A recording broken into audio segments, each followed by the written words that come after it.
Bonjour à toutes et à tous et merci de votre fidélité. L'Association des maires du Sénégal demande à l'État de confier la gestion des ordures aux collectivités locales. Une déclaration faite ce dimanche lors d'une conférence de presse.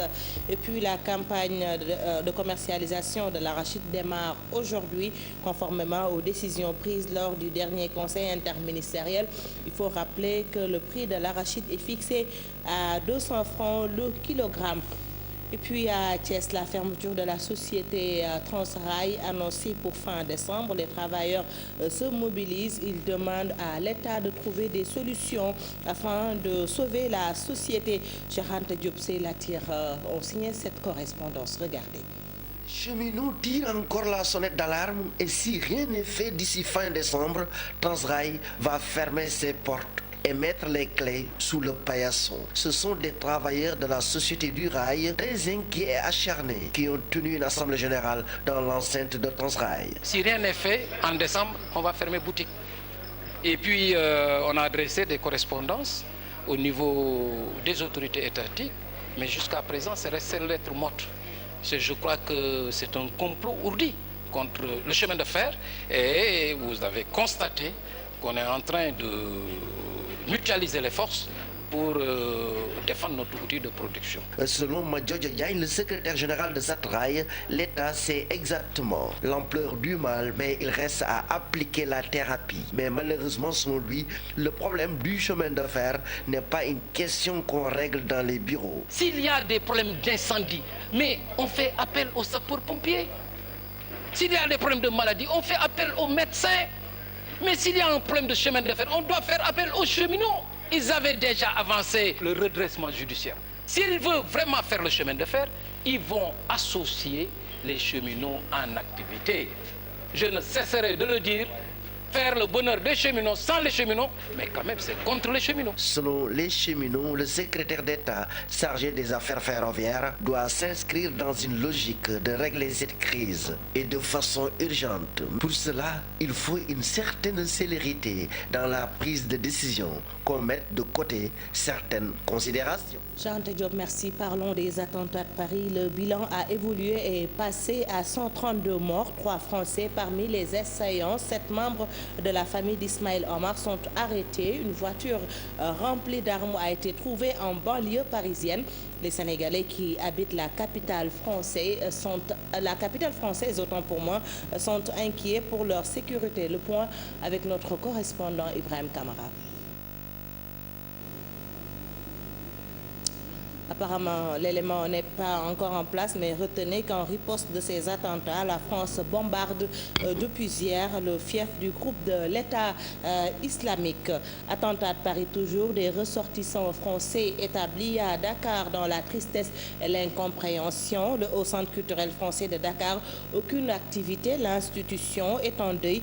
Les citoyens français interrogés accusent les extrémistes. Suivez ce reportage signé Aminata Mbaresso. Bernadette, une Française établie à Dakar depuis 6 ans, directrice dans une école de formation supérieure, Bernadette a perdu une connaissance dans les attentats survenus à Paris dans la nuit du vendredi. J'ai une amie dont la fille a perdu sa copine au Bataclan, qui a été tuée, une autre qui a été blessée. Voilà, que dire, il n'y a pas de mots pour ça, il n'y a pas de... Et surtout pas essayer de comprendre de toute façon, parce que ça ne mérite pas qu'on comprenne. Voilà, c'est au-delà de la compréhension. Comme elle, Pierrette Beda est aussi affectée par cette tenue. Elle s'associe aux 3 jours de deuil national décrété par le président français. Je porte ça pour montrer que je suis avec tous les Français tristes.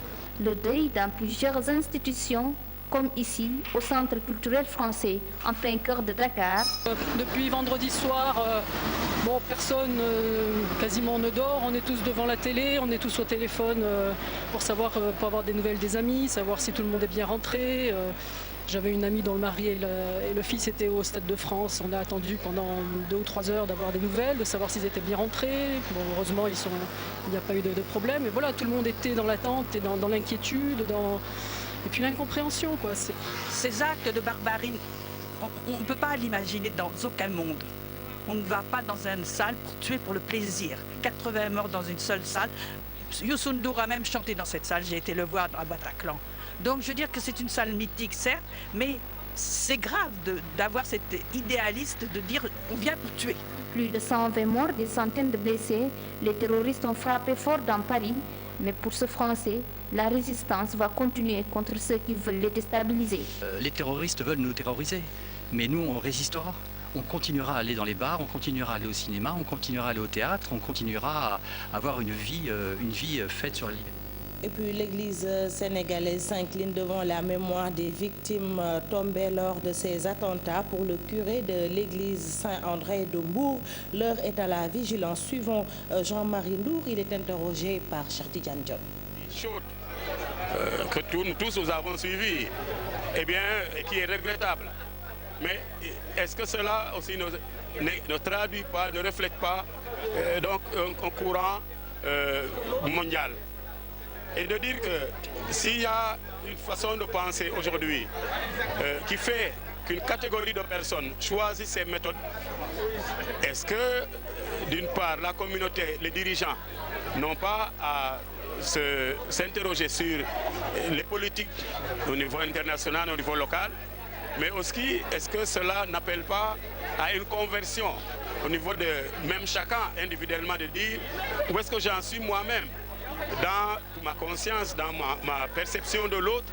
Et aujourd'hui c'est Paris, touchons du bois, on aura peut-être résolu des questions de sécurité à l'intérieur de la France ou ailleurs, mais ça va rejaillir ailleurs. Donc il faut une interrogation plus globale, mais il faut surtout une conversion des mentalités, une conversion des cœurs. Restons avec l'église sénégalaise pour parler de la deuxième édition de la journée de l'apostolat, événement organisé par le bureau du conseil diocésain. Une occasion pour les hommes de l'église sénégalaise de réfléchir sur le type de laïc. Reportage signé Cheikh Tidiane Diop. Le bureau du conseil diocésain du laïcat était face au mouvement catholique du diocèse de Dakar. Ordre du jour, réfléchir sur le type de laïc qu'il faut pour l'église sénégalaise. On a des difficultés parce que les mouvements travaillent en vase clos. Donc ils sont chacun entre eux. Donc il n'y a pas d'ouverture, il n'y a pas une structure qui peuvent leur permettre de communiquer entre eux. Pour l'église, nous sommes assez actifs dans l'église, mais pour la société, on sent aussi qu'il n'y a pas un leadership chrétien donc qui se manifeste réellement au niveau de la société sénégalaise. Aujourd'hui, le chrétien, il a sans doute la foi, mais dans la vie concrète, je crois que ce qui va faire dire qu'il est chrétien, c'est la vertu. Et quand on dit vertu, c'est-à-dire c'est la qualité dans ses attitudes, dans ses comportements. Pour le curé de Saint-André de Mbour, l'Église a besoin des catholiques de conviction et qui connaissent la doctrine chrétienne. Et cependant, la mission de l'Église ne s'arrête pas là, dit-il. Les autorités, les prêtres tentent de répondre à cette demande. Des messes, par exemple, des réunions de prière. Mais la mission du chrétien dépasse cela. Et les mouvements catholiques, c'est-à-dire les mouvements d'action catholique, doivent offrir un cadre d'engagement temporel à leurs membres. Le conférencier du jour exhorte les fidèles catholiques à avoir la capacité d'interpréter à la lumière des temps les faits de vie et ce qu'il appelle les signes de vie, un point qui occupe une place de choix dans l'Évangile. En termes de conditions favorables, c'est-à-dire quels sont les événements, quels sont les courants de pensée, quels sont les phénomènes qui pour nous méritent d'être pris en compte et même accompagnés, parce qu'ils traduisent ce que déjà nous portons comme aspiration en nous.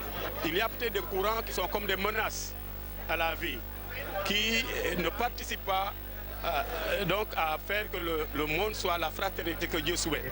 Pour les prochaines éditions, le CLD ne veut plus se limiter à une journée apostale, mais plutôt une semaine entière pour pouvoir dérouler toutes les activités sur plusieurs points. Un plaidoyer fort fait à l'endroit des hommes de l'église sénégalaise.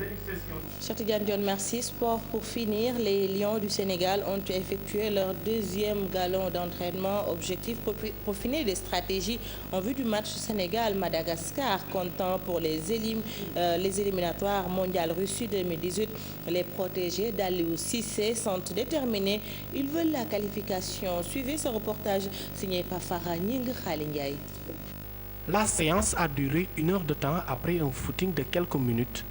L'équipe a été scindée en deux. Une opposition rude entre les deux groupes avec beaucoup de buts. La détermination était visible chez les joueurs pour obtenir la qualification. C'est un match qu'on doit gagner et l'équipe nationale veut se qualifier. Nous, on veut aller à la Coupe du Monde et pour aller là-bas, on doit gagner demain, après-demain pratiquement.